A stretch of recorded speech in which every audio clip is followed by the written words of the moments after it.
L'élaboration de stratégies et de progression de saut est un aspect important dans le stade Apprendre à s'entraîner.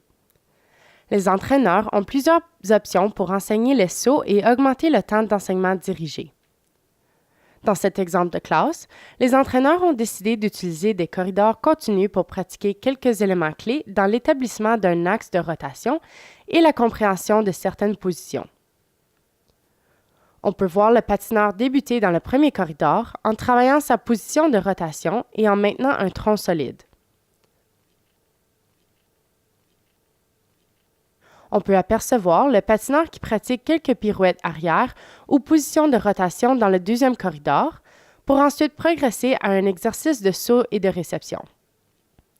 Dans le troisième corridor, on peut voir un patineur qui pratique un saut vertical avec un tronc fort pour ensuite y ajouter une rotation.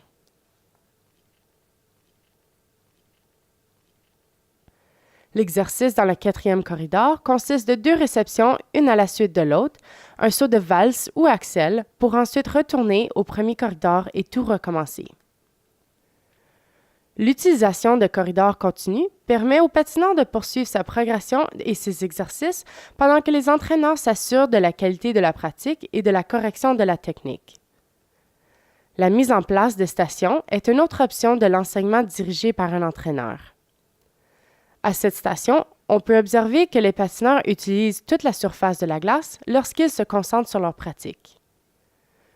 Une des stations a pour titre « Position de réception ». Cet entraîneur a été nommé pour diriger l'apprentissage de patineurs à cette station.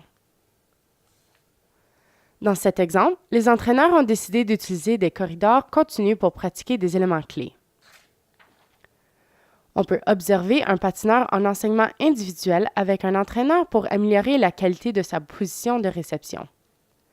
L'entraîneur se dirigera ensuite vers un autre patineur dans cette station pour y donner ses commentaires et faire des corrections.